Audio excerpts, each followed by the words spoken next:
Yes. So the fifth point is on public deposits. कारो का जो पांचवा पॉइंट है वो पब्लिक डिपॉजिट्स पर है। और पब्लिक डिपॉजिट्स के लिए क्या लिखा है, वेदर कंपनी ने, क्या कंपनी ने पूरे साल में, वेदर कंपनी हैज पूरे साल में कभी भी पब्लिक डिपॉजिट्स एक्सेप्ट करे हैं या नहीं करे हैं। Weather company has accepted public deposits और नॉट। यहाँ तक क्लियर हुआ? मतलब इसमें तो अभी तो कुछ भी नहीं पढ़ाया मैंने, सिंपल पॉइंट है कि क्या कंपनी ने पूरे साल में पब्लिक डिपॉजिट्स एक्सेप्ट किए या नहीं किए। अगर किए हैं, इफ यस, अगर नो है तब तो कोई प्रॉब्लम ही नहीं है, पॉइंट को रिपोर्ट करने की जरूरत ही नहीं है। इफ नो, तब तो कोई प्रॉब्लम ही नहीं है, मतलब हम लिख देंगे पॉइंट इज नॉट एप्लीकेबल। तो ये particular point number 5 is not applicable. जैसे प्राइवेट कंपनीज हैं, वो तो कभी पब्लिक डिपॉजिट्स एक्सेप्ट ही नहीं कर सकती, तो उनके लिए पॉइंट नंबर 5 नहीं लगेगा। लेकिन अगर उन्होंने पब्लिक डिपॉजिट्स एक्सेप्ट किए हैं, इफ यस, तो हम चेक करेंगे क्या public deposits are in accordance, are in accordance with, are in accordance with what, किस किस के, कौन कौन से लॉज के हिसाब से हैं, ये लिखा है।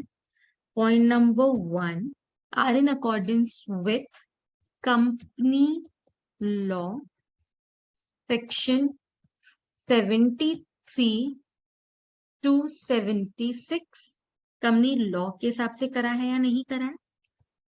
Second, company rules and regulations जो टाइम टू टाइम प्रेस्क्राइब होती है, उसके हिसाब से किया है या नहीं।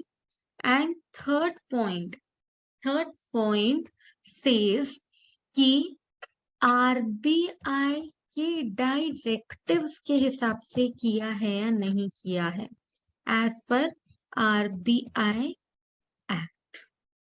तो क्या कंपनी ने अगर पूरे साल पब्लिक डिपॉजिट्स एक्सेप्ट किया है, तो क्या इनके हिसाब से किया है या नहीं किया है। क्वेश्चन कम्स यस और नो। अगर सब कुछ इसके हिसाब से किया है, तब तो कोई प्रॉब्लम ही नहीं है, ऑडिटर हंसते हंसते लिख देगा कि कोई प्रॉब्लम नहीं है, सब कुछ रूल्स एंड रेगुलेशंस के हिसाब से हमने करा है। ये मैंने एक स्माइली भी बना दिया आपके लिए कि everything was very very proper, ठीक है। लेकिन दिक्कत तब आती है जब इनको फॉलो नहीं किया हो। इफ नॉट, इफ नॉट तो क्या है, यहां पर हम लिखेंगे अगर फॉलो नहीं किया है तो क्या कंपनी लॉ पर क्या कंपनी पर कोई कॉन्ट्रावेंशन लगा है। Nature of contravention imposed on company, nature of contravention imposed on company, हमें करना है रिपोर्ट। imposed on company किस किसने, अगर कंपनी लॉ तोड़ा है तो NCLT, अगर कंपनी रूल्स रेगुलेशंस तोड़े हैं तो कोई कोर्ट या कोई दूसरी अथॉरिटी, और अगर आरबीआई के नॉर्म्स तोड़े हैं तो आरबीआई ने खुद ने कोई पेनल्टी पनिशमेंट इम्पोज करा है या नहीं करा है।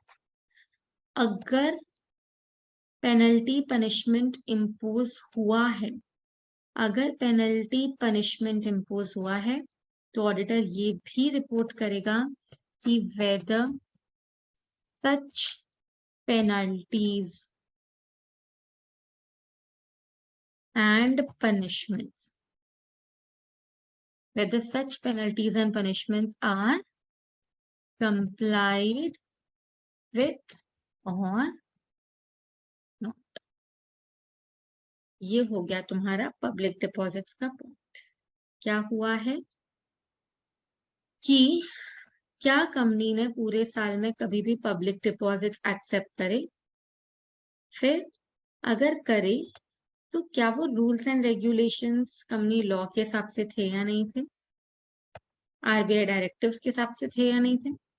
अगर नहीं थे तो कंपनी ने क्या पूरे साल कोई पेनल्टी पनिशमेंट भुगता है? किससे? एनसीएलटी, कोर्ट या ट्रिब्यूनल या आरबीआई से? तो क्या वो सारे पेनल्टीज एंड पनिशमेंट्स की भरपाई हमने करी है या नहीं करी है? This is a point on public deposit. Did you understand? Did you understand, guys?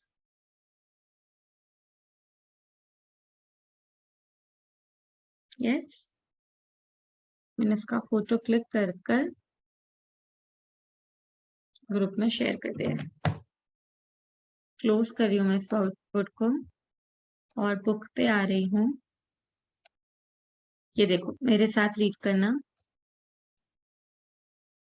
Public deposits point का नाम है section 73 to 76. In the case if the company has accepted public deposits, अगर कंपनी ने पब्लिक डिपॉजिट्स एक्सेप्ट किया है तो directives by RBI, provisions of section 73 to 76 or any other rules framed under this section have been duly complied with. If not, अगर ये rules regulations RBI के directives comply नहीं किए हैं तो कहाँ कहाँ क्या क्या कॉन्ट्रावेंशंस कंपनी ने फेस किए हैं? क्या कंपनी लॉ बोर्ड या एनसीएलटी या आरबीआई या कोर्ट ने या ट्रिब्यूनल ने कोई हमको कॉन्ट्रावेंशन दिया है तो हमने उससे अच्छी तरीके से कंप्लाई करा है या नहीं करा है? आया समझ में? ठीक है. This is your point number 5. छोटा सा पॉइंट है, बाद पास वाले पॉइंट्स में भी यही लिखा है कि क्या कंपनी ने सेक्शन 76 के हिसाब से डिपॉजिट्स एक्सेप्ट करे हैं या नहीं. Section 73 subsection 2 deposit rules follow करे हैं या नहीं करे हैं. क्या कंपनी ने पुराने साल के अकॉर्डिंग, पुराने लॉ के अकॉर्डिंग, कंपनीज एक्ट 1956 के अकॉर्डिंग जो डिपॉजिट्स इशू किए थे उनको 2003 के हिसाब से रीपे करा है या नहीं किया है. ऑडिटर चेक करेगा कोई डिफॉल्ट तो नहीं है.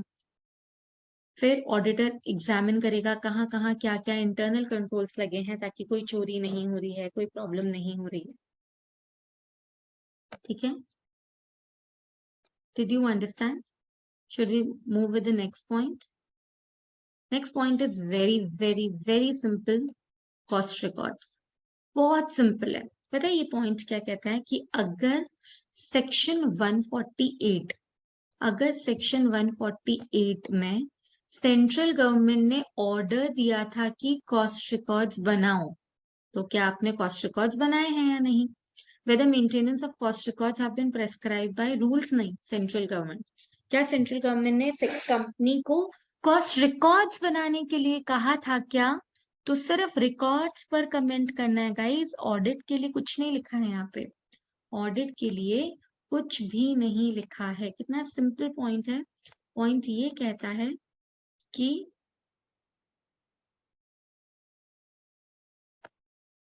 Next point says, next point is on point number 6. और पॉइंट नंबर 6 किस पर है? Cost records. और पॉइंट क्या कहता है कि अगर सेक्शन 148 में किसने, सेंट्रल गवर्नमेंट ने ऑर्डर दिया है किसको? To company. किस चीज का? To prepare what? Tell me. Cost accounts, cost records. तो क्या कंपनी ने वो कॉस्ट रिकॉर्ड्स बनाए हैं या नहीं बनाए हैं? Whether, point is whether company has made and maintained such cost records or not. हो गया 6th पॉइंट. सिंपल था ना?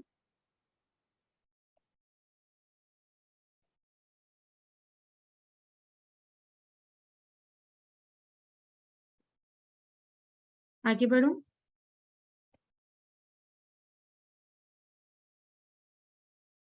आगे बढ़ू गाइस. ओके.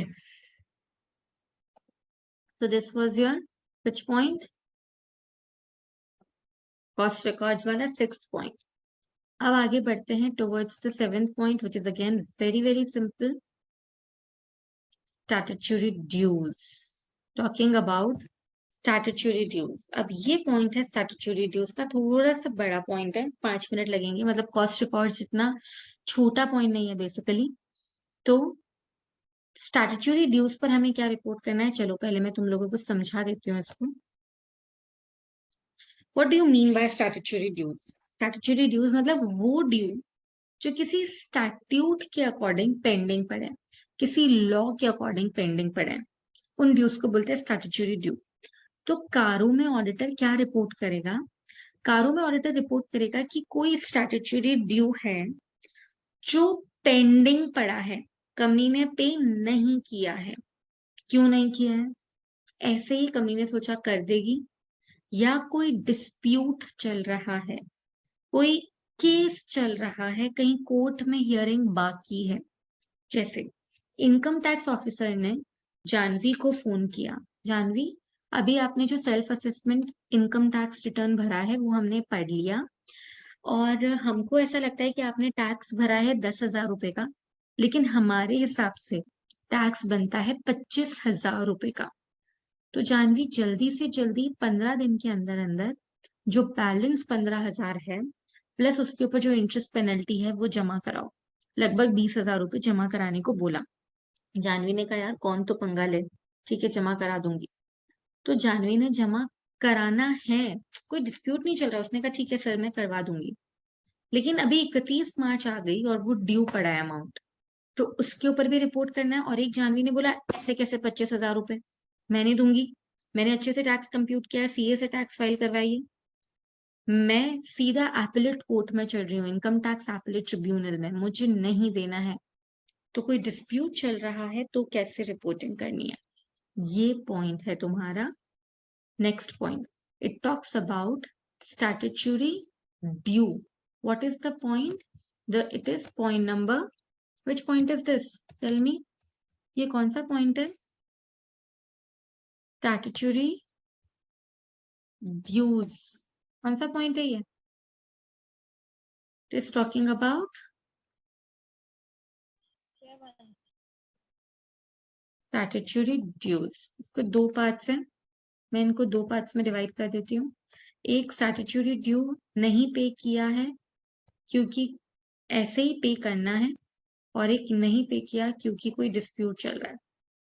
ठीक है, स्टैट्यूटरी ड्यू, तो सबसे पहले ऑडिटर चेक करेगा whether company is regularly depositing statutory dues. क्या कंपनी रेगुलरली स्टैट्यूटरी ड्यूज हमारे जमा करा रही है? क्या कंपनी ने स्टैट्यूटरी ड्यूज रेगुलरली जमा कराए हैं या नहीं कराए हैं? पहला तो पॉइंट ये है। अगर करवा दिए हैं तब तो ये पॉइंट ही नहीं है। अगर नहीं करवाए हैं, इफ नॉट, तो क्यों नहीं करवाए हैं? तो क्यों नहीं करवाए हैं? Point number 1, statutory due is pending. Okay, एक second. Statutory due is pending as on 31st March। No dispute, कोई डिस्प्यूट नहीं है। क्लाइंट के दिमाग में है जमा कराना है, ठीक है, क्लाइंट जमा करा भी देगा, लेकिन अभी आज जमा नहीं कराया, बस पॉइंट ये है। 31 मार्च आ गई, साल खत्म हो रहा है, जमा नहीं करवाया। या सेकंड केस है statutory due is pending on account of a, बताओ बताओ, on account of a dispute. समझ आया? किसी डिस्प्यूट की वजह से ड्यू पड़ा है, ऐसे ड्यू नहीं पड़ा होता, लेकिन कोई हमने क्लेम कर दिया कि नहीं हम नहीं देंगे, तो इसकी वजह से ड्यू पड़ा है। तो अगर किसी स्टैट्यूट ड्यू पड़ा है किसी डिस्प्यूट की वजह से, तब तो ऑडिटर कारों में क्या रिपोर्ट करेगा पता है? ऑडिटर शैल रिपोर्ट एक तो अमाउंट ऑफ डिस्प्यूट, कितने रुपए का डिस्प्यूट चल रहा है, और एक फोरम, मतलब कहाँ डिस्प्यूट चल रहा है। फोरम मतलब कोर्ट, कौन से कोर्ट में डिस्प्यूट चल रहा है। ऑडिटर ये दो चीजें रिपोर्ट करेगा। अगर किसी डिस्प्यूट की वजह से जमा नहीं करवाया है तो, अगर किसी डिस्प्यूट की वजह से जमा नहीं करवाया है तो हम ये बातें रिपोर्ट करेंगे। और अगर it is pending as on 31 March पर कोई डिस्प्यूट नहीं चल रहा है तो क्या करेंगे? तो ऑडिटर रिपोर्ट करेगा such statutory due if both the conditions are satisfied. What is both the condition? पहली कंडीशन, अगर statutory due is due as on 31 March, simple 31 मार्च के दिन करंट ईयर एंड हुआ है, बैलेंस शीट डेट के दिन due पड़ा है, बैलेंस शीट में हमको ड्यू दिख रहा है, and 6 months have been elapsed from the date they became due। और 31 मार्च को 6 महीने हो गए यार। क्या हुआ? क्या इसको प्रॉब्लम? 31 मार्च को 6 महीने हो गए हैं, अभी तक ड्यू पड़ा है, तो क्यों नहीं चुका रही है कंपनी? तो हम रिपोर्ट करेंगे स्टैट्यूटरी ड्यू क्या कंपनी रेगुलरली जमा करा रही है, अगर हाँ तो कोई दिक्कत ही नहीं है, अगर नहीं तो किसी डिस्प्यूट की वजह से जमा नहीं करा रही क्या, तो लिख दो amount and forum of dispute. लेकिन अगर स्टैट्यूटरी ड्यू कोई डिस्प्यूट नहीं चल रहा है, ऐसे ही जमा नहीं किया है, तो किन स्टैट्यूटरी ड्यूज के बारे में कंप्लेन करेंगे, रिपोर्ट करेंगे? वो स्टैट्यूटरी ड्यू जो वो स्टैट्यूटरी ड्यू जो कौन सी तारीख को ड्यू पड़े हैं बैलेंस शीट में, बताओ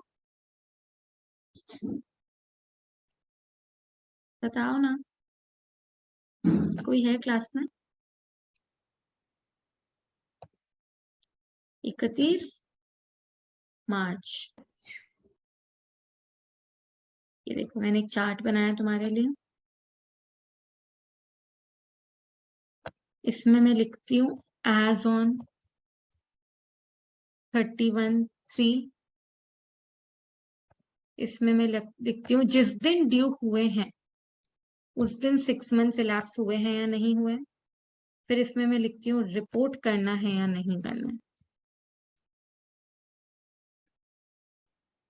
ठीक है, स्टार्ट करें, सुनना अच्छे से। इसका केस जो बनता है वो बताती हूँ तुम्हें कि इस तरीके से इसको रिपोर्ट कर सकते हैं।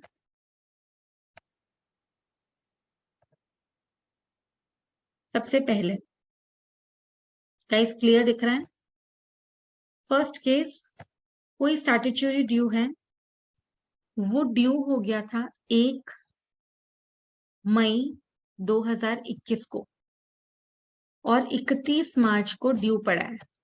एक और अच्छा ओके, ऐसे कर लेती हूँ गाइस, एक सेकेंड रुको।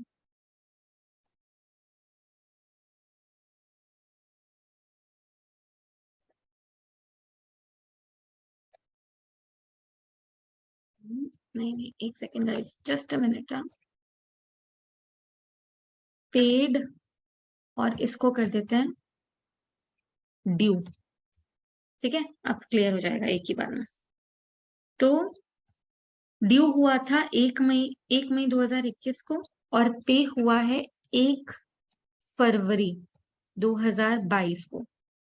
तो 31 मार्च के दिन क्या वो ड्यू था क्या? 31 मार्च के दिन क्या वो ड्यू था क्या? बताओ बताओ बताओ। No no. क्या उसको ड्यू हुए हुए 6 महीने हो गए थे? मई, जून, जुलाई, अगस्त, सितंबर, अक्टूबर, नवंबर, दिसंबर, जनवरी, फरवरी, फरवरी में पे कर दिया था, पर 6 महीने से ज्यादा हो गए थे। लेकिन क्योंकि वो 31 मार्च के दिन ड्यू नहीं था, तो हमें रिपोर्ट करने की जरूरत नहीं है। नहीं है। क्या समझ आया? कोई यस। स्टैट्यूटरी ड्यू 1 नवंबर 2021 को ड्यू हुआ और उसका पेमेंट 1 मई 2022 को हुआ, तो क्या वो 31 मार्च के दिन ड्यू है? यस। यस। क्या उसको ड्यू हो चुके 6 मंथ्स हो गए क्या? नवंबर, दिसंबर, जनवरी, फरवरी, मार्च, 5 महीने हुए 31 तारीख को, तो नहीं हुए। 6 months have not been elapsed। देखो ऐसे तो हो गए हैं, बट 6 months क्या चेक करना है? ये देखो यहाँ पे 6 months have been elapsed from the become to as on 31 मार्च। 31 मार्च के दिन 6 months नहीं हुए ना, तो आपको रिपोर्ट करने की जरूरत नहीं है। समझ आ रहा है क्या?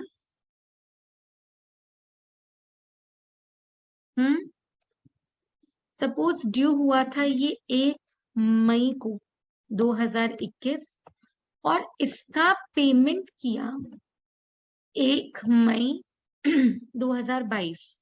अब बताओ, तो ये 31 मार्च को ड्यू है, मई से लेकर मार्च तक 6 महीने से ज्यादा हो गए, तो Yes. ऐसे स्टैट्यूटरी ड्यूज को क्या करना पड़ेगा? रिपोर्ट। रिपोर्ट करना पड़ेगा।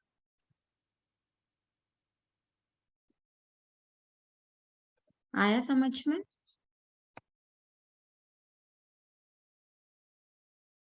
आया क्या गाइस?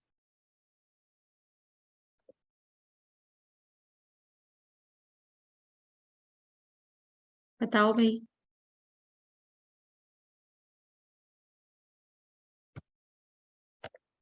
कॉपी करो, फोटो भेज रही हूँ।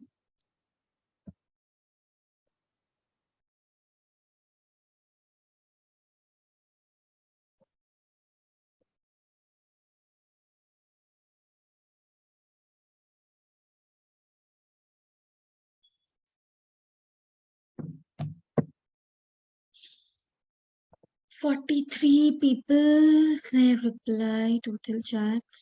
Let me check, किसी ने नो तो नहीं लिखा है, कोई डाउट तो नहीं है? Report yes yes yes, from due date to closing date, okay okay okay, everyone is done. जिनका ओवरलैपिंग का इशू है, मैंने ऑलरेडी ग्रुप में फोटो शेयर कर दी है।